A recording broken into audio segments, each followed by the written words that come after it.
chemistry, that is the instrument used in nanochemistry. So why this instrument are required? क्यों चाहिए instrument? अरे क्यों जरूरत है, क्यों पैसा खर्च करना है? क्योंकि nano material not visible to our naked eyes. So how will we study that the characteristic of nanoparticle? So this can be achieved using instrument. Okay, so पहली टेक्निक है UV visible spectroscopy. UV visible spectroscopy. So here we are using two sources of light. So आप लोगों आपको light का पता है, visible के पहले कौन सा रीजन है? UV, उसके बाद IR. Okay, so these are the regions which that is the different wavelength of the light having the different region. सो हम जो जिस रीजन में काम करते हुए visible region, only light produce colour in a visible region. ठीक है, कोई बाकी कोई दैट इज UV ले लो, IR ले लो, एक्सरे मतलब रेडियो रीजन ले लो, कोई भी रीजन में कलर फॉर्म नहीं होता. Colour form only in a visible range. Okay, so here we are using the two source of light, that is UV and visible. Okay, so spectroscopy is a instrument which used to measure, which used to form the spectra. मतलब वो हमें दिखाएगा कि कौन से wavelength पे light absorb और emit होती है. And the name of instrument is UV visible spectrophotometer. क्या नाम है? UV visible spectrophotometer. Name of the technique is UV visible spectroscopy and instrument uses UV visible spectrophotometer. Spectrophotometer इतना लंबा होता है, उसके अंदर एक स्लिट होती है, स्लिट में ओपन एंड क्लोज होता है, उसमें छोटे छोटे क्यूवेट्स होते हैं, बस इतने ही. It is made of special type of glass. जो भी रिक्वायर्ड केमिकल्स है, जो भी आपने नैनो पार्टिकल सिंथेसाइज किया है, उसका सॉल्यूशन इसमें भरना है. It is place inside that slit. अंदर लगे होते हैं diodes having the different type of wavelength. यहाँ पे एडजस्टमेंट कर सकते हैं. आपको यूवी विजिबल मतलब यूवी पे मेजर करना है या विजिबल, मतलब you can adjust the wavelength. Okay, तो हर वेवलेंथ पे starting from the UV range you have to start measuring the radiations, मतलब स्पेक्ट्रा लेना स्टार्ट करना है. ऑटोमेटिकली आपको वैल्यूज मिल जाएगी because it is attach with the computer. And in this way आप पता लिख सकते मतलब कंफर्म कर सकते हो कि नैनो पार्टिकल का साइज कितना है. सो this is prime which information obtained from UV visible spectrophotometer? Primary information of formation of nanoparticle. मतलब जो नैनो पार्टिकल फॉर्म हुआ है उसकी साइज कैसी है, ओके, उसका सरफेस एरिया, मतलब approximate. Actually it is not high technique, it is ये जो है ये स्पेक्ट्रोफोटोमीटर हमारे लैब में भी अवेलेबल है. मतलब इतना हम कह नहीं सकते कि इतना एकदम हाईटेक मेथड है. जितने भी MSc लेवल में मतलब graduation level, post graduation level की कॉलेजेस में ये अवेलेबल है. तो it is not so much मतलब advance technique. So advance technique के लिए we have to go for the other option also. तो second one is x-ray diffraction, shortcut में लिखते हैं XRD. तो question is what is the full form of XRD? क्या है XRD?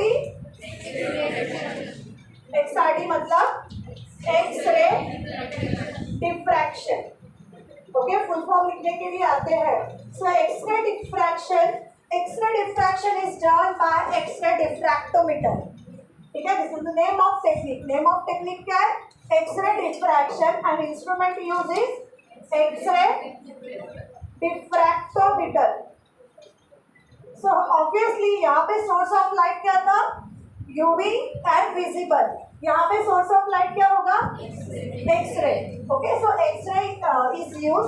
तो जितने भी कैरेक्टरिस्टिक आते हैं एक्सरे के अंदर, this can be measured with the help of this X ray diffractometer. So which information will obtain using this X ray diffractometer? Particle size, crystal structure and geometry.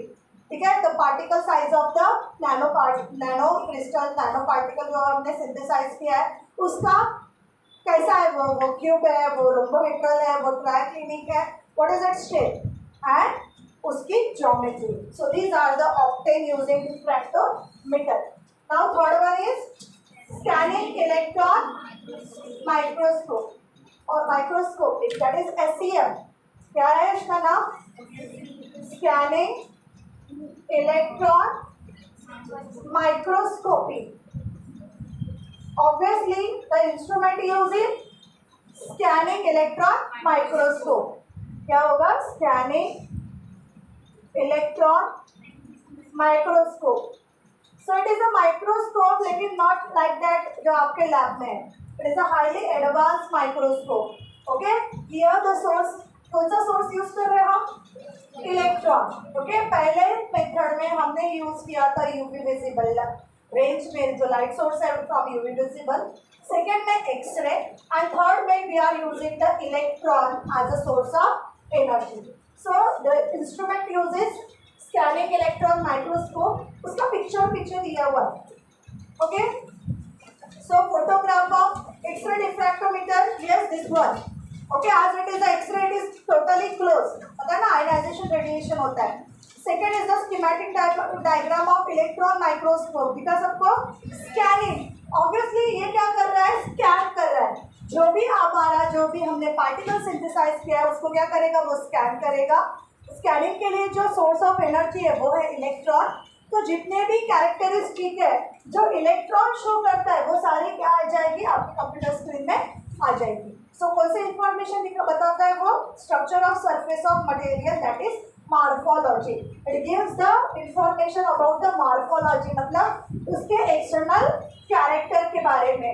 उसका सरफेस कितना है, क्योंकि surface area is also one of the important characteristic of nano material.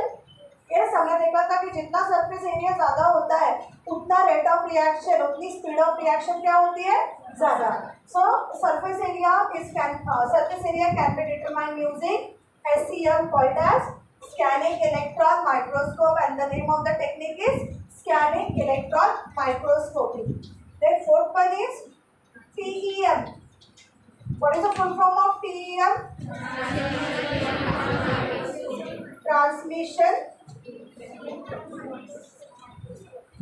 Transmission electron, and the name of the instrument is transmission electron microscope.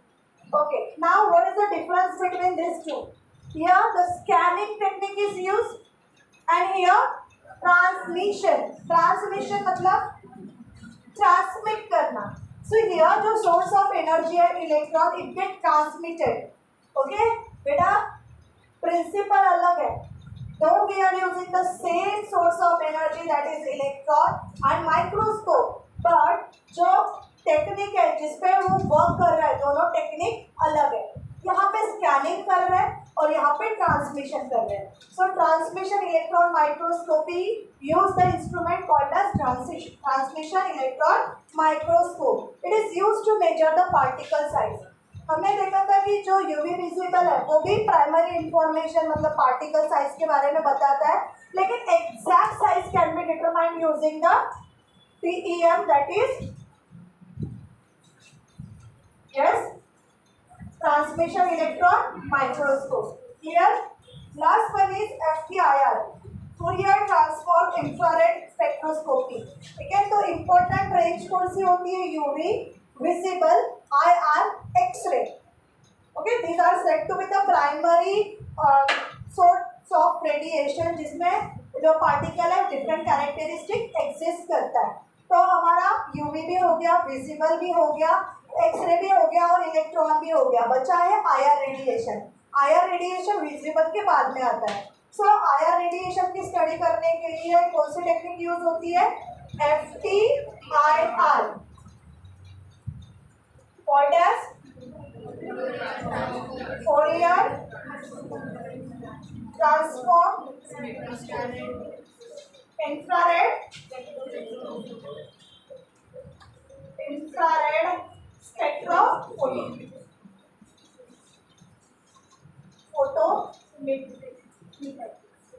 And the name of the technique is Fourier transform infrared spectrophotometry. और instrument का नाम क्या होगा? Fourier transform infrared spectrophotometer. It is same as that of the UV visible. लेकिन FTR में source of energy जो है मतलब radiation is from infrared region are used. मतलब यहाँ पे जो वेवलेंथ है वो कौन से रेंज की होगी? इंफ्रारेड, मतलब higher than 800 nanometre. Now look at the diagram. It is given on page number 349. Okay, it is same as that of ऐसा ही इंस्ट्रूमेंट होता है जो यूवी विजिबल का, सेम ऐसा ही इंस्ट्रूमेंट है, लेकिन यहाँ पे source of energy IR region से यूज होता है. And in case of UV visible the source of energy is from UV and visible. So which information we obtain from this method, absorption by the functional group and binding nature. कल हमने देखा था कि different functional group attach होते हैं. जैसे कल हमने MOR मतलब oxygen is present, oxide oxygen को बाइंड किया था. सॉल्चर टेक्निक में जो हमने जो बनाया था पार्टिकल वो क्या था? MOM. सो O मतलब ether. Yes, so different which is the functional group. जो भी हम नैनो पार्टिकल सिंथेसाइज करेंगे उसका फंक्शनल ग्रुप कैसा है? ऑब्वियसली फंक्शनल ग्रुप पे क्या डिपेंड होगा? उसका बाइंडिंग नेचर मतलब उसका chemical nature. So this are instrument are very important for the study of nano particle. First one is UV visible spectroscopy and the instrument use is UV visible spectrophotometer. Which information obtain from this? Primary information मतलब particle size क्या है, surface area कितना है. Next one is XRD. XRD का full form X ray diffraction and the instrument use is X ray diffractometer. Which information we obtain from X ray diffractometer? Particle size, crystal structure and geometry. Second one is SEM, that is scanning electron microscopy, and the instrument used is Scanning electron microscope. Scanning electron microscope. Which information is obtained? Structure of the crystal called as surface area, that is morphology. Fourth one is TEM, that is transmission electron microscopy. Name of the instrument is transmission electron microscope. Which information is obtained from this TEM? Particle size. Particle size play important role in nanochemistry because particle size should be in between nanoscale, that is 1 to 100 nanometer. अगर particle size 1 to 100 nanometer में है तो वो nano particle है. अगर वो कम या ज़्यादा हो गया तो क्या होगा?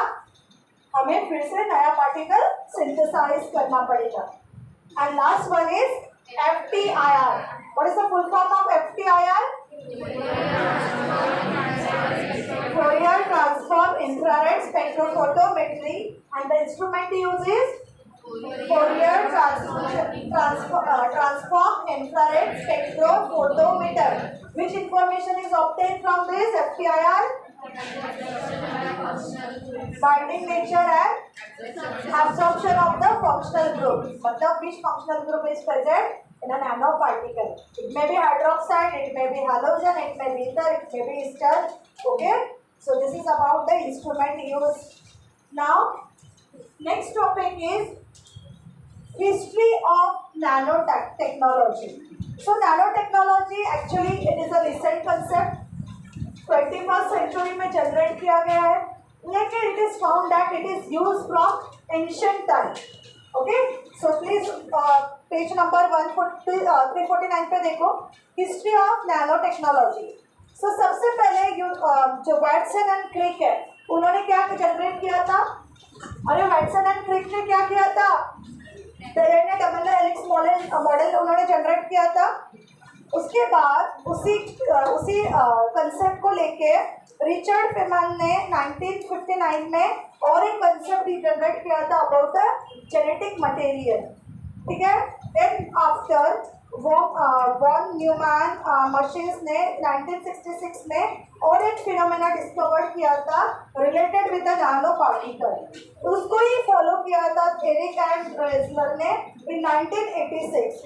And then one innovative experiment is done in Forsyth Institute in 1989.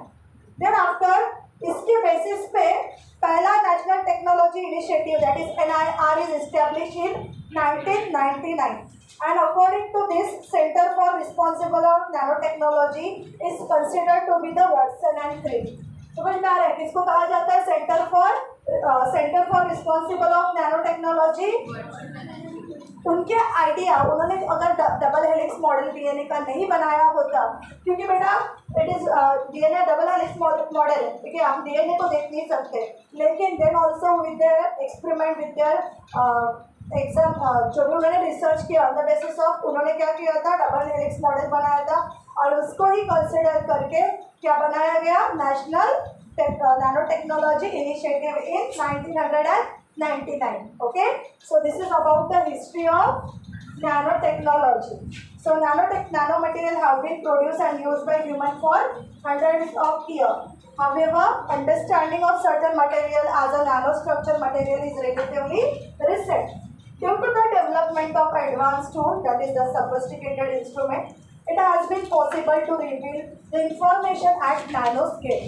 Okay, जैसे आप बोल रहे हैं कि वो तो बहुत पहले से, मतलब वाटसन एंड क्रिक के ज़माने से यूज़ हो रहा है, मतलब 100 years से पहले से ही हम जो नैनो पार्टिकल है उसको यूज़ कर रहे हैं, लेकिन उसकी डिटेल इंफॉर्मेशन हमें नहीं पता थी और ये भी नहीं पता था कि हम नैनो पार्टिकल यूज़ कर रहे हैं, ये वर्ड ही नहीं था। लेकिन जैसे जैसे एडवांस टूल्स आते गए, मतलब इंस्ट्रूमेंट, अभी हमने देखा कि अगर ये इंस्ट्रूमेंट अवेलेबल नहीं है हमारे पास तो can we study the nano particle. तो जैसे जैसे डिस्कवरी होती गई, नए नए इंस्ट्रूमेंट आते गए, and that's where this is become the most interesting subject for the study. Various scientists study the various phenomena and after this they found that we are using the nanotechnology from hundred of years. जैसे हमने वो देखा था कि 100 atoms of gold का लिया तो उसकी कलर्स क्या आता है, red, and this red color is used in ancient paintings. Okay, then carbon black is coated on the surface of a tire to increase its light. Okay, so this is the not a new modern technology but it is using from 100 of years. So अभी क्या proof है कि हम ये technology 100 of years से use कर रहे हैं? So पहला है तो beautiful ruby red color of some ancient glass painting is due to the gold and silver nanoparticle trapped in a glass matrix. Okay, इसका पिक्चर डायग्राम में भी है, जैसे ये पिक्चर्स है, इस पिक्चर्स में जो ruby red color है, it is because of the gold nanoparticle. It means we are using the nanoparticle from ancient time. The decorative glaze and metallic flames known as luster found in some medieval pottery is due to the certain spherical metallic nanoparticle. ठीक है, वो ancient जो बहुत ही महंगे महंगे articles होते हैं, exhibition में लगता है, किसी किसी म्यूजियम में रखे गए हुए जो लाखों करोड़ों की होती है। अभी ये जो है उसके ऊपर जो एक लस्टर आता है, चमक आती है, ऐसे जो आर्टिकल्स है, it is because of the again nanoparticle which are present which is used to make it. Carbon black is a nanostructure material that used in tires of cars to increase the life. It is इसकी discovery कब हुई थी? 19th century में. And carbon nanotubes are made up of graphite sheet with nano size diameter. They are having higher strength. Okay, so it means 1900 में ये carbon black apply करने की technique use हुई थी। अभी कौन सा शुरू है? 2022, मतलब इमेजिन करो इतने साल से हम यूज कर रहे हैं लेकिन नाम ही नहीं पता था कि वो नैनो पार्टिकल्स है। Fume silica, a component of the silicon rubber coating sealant and adhesive is also nanostructure material. सबको पता है ना फ्यूम सिलिका, जिसकी वजह से आप जो फिश पॉट को स्टिक करने के लिए यूज होता है, थर्ड ग्लू गन में जो भी क्या कहते हैं उसको स्टिक डालते हो, ओके, जो एडहेसिव का काम करता है, सीलिंग का काम करता है, अगेन उसमें जो सिलिका पार्टिकल होते हैं वो उनका साइज क्या है? Nano size. Okay, so this is the proof that we are using the nano particle from 100 of years. Aniket stand up.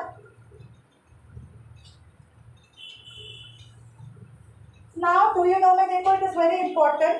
The term nanotechnology was defined by Tokyo scientist, University professor Nario Taniguchi in 1974 under किसने दिया था जी? Nanotechnology ये term derived by given by Tokyo scientist Norio Taniguchi. क्या underline? क्योंकि हम do you know नहीं पढ़ते, it can be asked for MCQ और 1 mark question. The term nanotechnology was given by Tokyo scientist Nario Taniguchi. Invention of scanning tunneling microscope in 1980 led to the discovery of fluorescence in 1986 and carbon nanotube after few years. Underline STM. What is the full form of STM? Scanning tunneling microscope. It is not here. इसमें दिया नहीं है. What it is one of the again एक instrument है जिसका नाम है scanning tunnelling microscope. कब हुई थी उसकी डिस्कवरी? अगर स्कैनिंग टनलिंग माइक्रोस्कोप नहीं इन्वेंट होता तो आगे जब फ्लोरेसेंस की हम पढ़ाई करते हैं ना, is one of the allotrope of carbon, वो हमें पता नहीं होता. So it is again because of the nanotechnology, and carbon nanotube is also synthesized using the help of scanning tunneling microscope. Okay? और नीचे देखो क्लासिफिकेशन ऑफ नैनो मटेरियल दिए हुए हैं 0, 1D, 2D, 3D. सो पहला है 0D. 0D मतलब क्या होता है बेटा? अरे 0D zero dimensional nano particle size में होते हैं. तो देखो इस बार then 1D fibres and rods also given, then 2D films, plates and networks and 3D nano material. Okay, so these are the जो हमने पढ़ा था नैनो स्केल के हिसाब से, तो these are the 0D, 1D, 2D and 3D nano particle. Okay बेटा, वो नैनो स्केल है, डोंट कंपेयर विद 0D. मतलब इसमें स्फेरिकल रहेंगे, समझ में? 0D मतलब स्फेरिकल. देन 1D मतलब अदर रॉड शेप और वायर शेप, वायर और rod. Okay, now very important topic, application of nano materials. Application of nanomaterials. So we are using nanomaterial widely from the ancient time. So that's because of its chemical, optical, magnetic, electrical, thermal properties. So that's why these nanoparticles are mainly used in the field of medicine and the field of optical, मतलब glasses बनाने के लिए.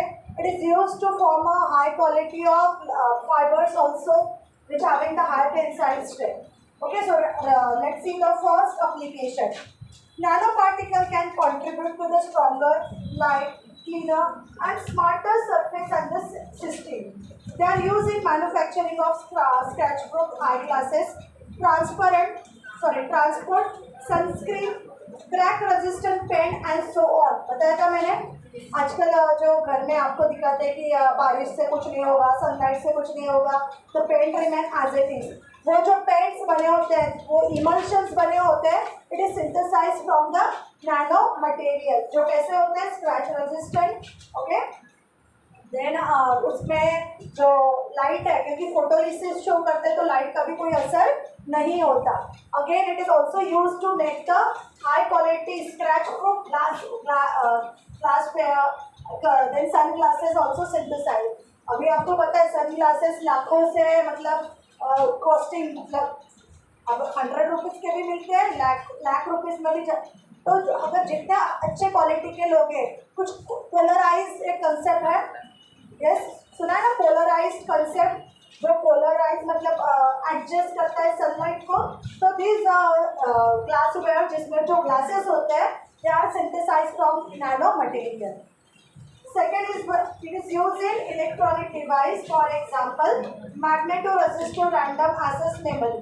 पहले हम सिर्फ RAM use करते थे, random access memory, लेकिन रैंडम एक्सेस मेमोरी को एडवांस टेक्निक से जनरेट किया है magnetoresistive random access memory, again using the nano particle. Underline. RAM का क्या बन गया? एमरैम. एमरैम का मतलब फुल फॉर्म क्या है? Magnetoresistive random access memory. Okay. C is IFT. Third application is important. It is the question given in your exercise. Nanotechnology play important role in water purification technique. Okay. Nanotechnology play important role in water purification technique. Okay, जैसे मैंने बताया था Kent में जो filter use होते हैं copper के, silver के, so that copper and silver filter which is use in water purifier is made up of nano material, that is nano size silver, nano size copper. So water contain water bound pathogen, ये सबको पता है।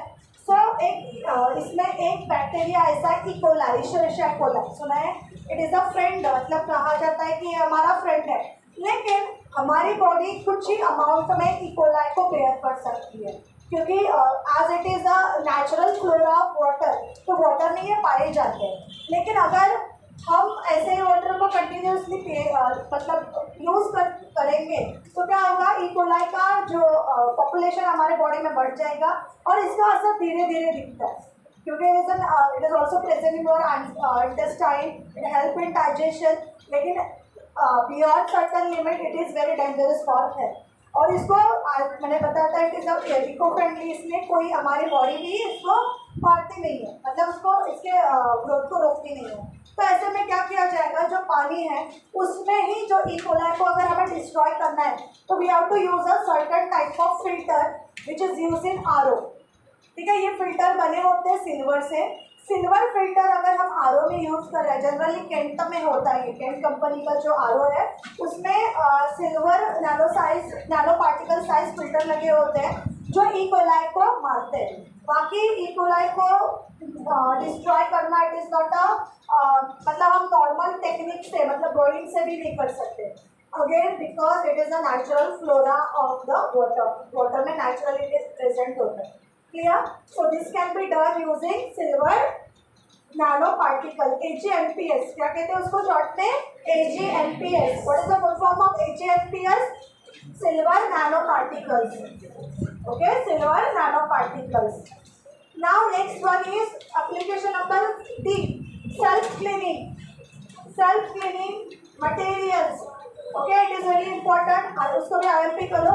This self cleaning material is found in lotus। Okay, ये भी हमने discuss किया था कि लोटस का प्लांट जो है वो जनरली कहाँ पे रहता है, दलदल में, कीचड़ में, लेकिन अगर आपने उसको देखा तो उसके लीव्स और उसके पेटल्स हमेशा कैसे होते हैं, क्लीन, क्योंकि उसके लीव्स में एक नैनो साइज पार्टिकल होता है जो क्या करता है, जब भी मड वाटर उनके लीव्स पे आ जाता है, it get roll off. Okay, roll off करके उस मडी वाटर को वो रिपेल कर देता है and it is always clean. Okay, so this is very important point. पहला है वाटर प्योरिफिकेशन, जिसमें यूज होता है nano silver nano particle, that is AgNPS। अगर फुल फॉर्म आया, what is the full form of AgNPS, क्या लिखोगे, silver nano particle. और सेल्फ क्लीनिंग मटेरियल में किसका एग्जाम्पल लिखोगे, लोटस का। Okay, lotus is the example of self cleaning material. जो सेल्फ क्लीनिंग मटेरियल प्रेजेंट होता है लोटस के लीव्स में, it is a highly hydrophobic. What is the meaning of hydrophobic, जो वाटर को हिट करता है। ओके, तो दैट्स व्हाई जो हाइड्रोफोबिक मटेरियल प्रेजेंट है लीव्स में, जब भी पानी आता है अलॉन्ग विद द डर्ट तो उसको क्या कर देता है, repel. Now last advantages and disadvantages of nanotechnology. So advantages is revolution in electronic and computing। अभी हमने देखा जो RAM है वो बन गया MRAM। ओके, तो that's why storage capacity is also increases। Energy section, nanotechnology, energy sector, nanotechnology will make a solar power more economical। Energy storage device will become more efficient। पहला जो सोलर प्लांट बनाया गया था वो बहुत highly costing था, समझ पा रहे हैं, सोलर पैनल लगाने के लिए बहुत ज़्यादा पैसा लगता था, लेकिन अभी क्या है, गवर्नमेंट सब्सिडी में देती है आपको 70%, और उसमें जो अभी फोटोवोल्टाइक सेल यूज हो रहे हैं, इट इज़ नैनो साइज, मतलब साइज भी कम हो गया और इफिशियंसी बढ़ गई। दैट्स वाई एनर्जी सेक्टर में सोलर जो पैनल्स होते हैं, it is synthesized from nano material. हमने देखा था टाइटेनियम ऑक्साइड, जिंक ऑक्साइड जो है फोटोरेसिस्ट शो करते हैं, तो लाइट को एब्जॉर्ब करके रिपेल कर सकते हैं, इसीलिए जो सोलर पैनल्स है उसमें जिंक एंड टाइटेनियम का यूज होता है। Then medical field, Manufacturing of smart drugs, underline.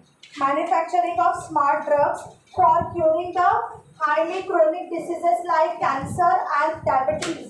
आपको पता है कैंसर है ना, हाईली क्रॉनिक डिसीज है और 100 में से 3-4 लोगों को हो ही रहा है। उसके बाद डायबिटीज, डायबिटीज वो ऐसा कहा जाता है एक बार हो गया तो उसको हम क्योर नहीं कर सकते, वो अपने साथ ही चलता है, सिर्फ हम प्रिकॉशंस ले सकते हैं। लेकिन जो स्मार्ट ड्रग्स है विच सिंथेसाइज फ्रॉम द, इससे सिंथेसाइज किया गया है नैनो पार्टिकल से, so these are also important and it is life saving, that's why it is called as smart drug. Smart drug कहने का पीछे और एक रीजन है, छोटा सा है लेकिन इफेक्टिव है। ओके, और जितनी भी चीज़ें बेटा, जितनी भी टेक्नोलॉजी जनरेट होगी, हर टेक्नोलॉजी का कुछ ना कुछ डिसएडवांटेजेस भी होगा। सो इतने एडवांटेजेस होने के बाद भी एक मेजर डिसएडवांटेजेस है नैनो टेक्नोलॉजी का, that is it create pollution and mainly air pollution. अभी देखो बेटा, ये जो पोल्यूशन हो रहा है it is very dangerous than the, due to nano technology it is very dangerous than the normal air pollution, क्योंकि एयर पोल्यूशन को हम कुछ ना कुछ क्वांटिटी में कंट्रोल कर सकते हैं यूजिंग फिल्टर्स, मतलब ट्रैप कर सकते हैं।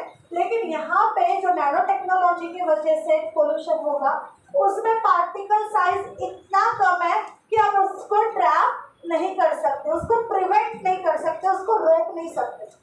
सो that's why it is a major problem related with the nano technology and the pollution which causes due to the nano particles is called as nano pollution. Underline, nano technology की वजह से जो pollution हो रहा है उसको क्या कहा जाता है, nano pollution, and it is mainly air pollution. समझ में आ रहा है? और इसको कंट्रोल करना बहुत ही मुश्किल है, क्योंकि पार्टिकल साइज कितना है 1 to 100 नैनोमीटर, जो आंखों से भी नहीं दिखता और कोई फिल्टर उसको रोक नहीं सकता। समझ में आ रहा है? जो इंडस्ट्री में फिल्टर्स लगाते हैं ना ट्रैप करने के लिए, तो फिल्टर्स या हम उसको प्यूरिफाइड नहीं कर सकते, तो that's why is a major problem related with the nano technology that is nano pollution. Okay, so it is mainly causes the health effect of the human being and also to the environment. Okay, so this is about the lesson number 16, green chemistry and nano chemistry. Okay, आज मैं question bank send कर दूंगी and questions are very easy. Okay, exercise बहुत easy है, बहुत easy lesson है। इसके बाद जब भी हमारा केमिस्ट्री का पेपर होगा तो इसी लेसन पे होगा। Okay, so complete the exercise and complete the question bank. On Monday we start with the new lesson, कल हम इसका रिविजन लेंगे, एक्सरसाइज लेंगे। ओके, सो मंडे से नया लेसन स्टार्ट करेंगे, that is ionic equilibrium. Okay, it is very easy lesson but conceptual है, क्योंकि आयोनिक इक्विलिब्रियम पे next lesson that is thermodynamics depend है। ओके, तो बच्चे जिनका पेपर वगैरह है तो पहले ही टाइमिंग लेके क्लास में ऑफिस में इन्फॉर्म कर दो। जिनके पेपर शुरू है अभी होने वाले हैं ना, उन्होंने एक बार टाइमिंग बता दो क्लास में, ऑफिस में जाके, accordingly we have to adjust the class. Okay, so complete the exercise.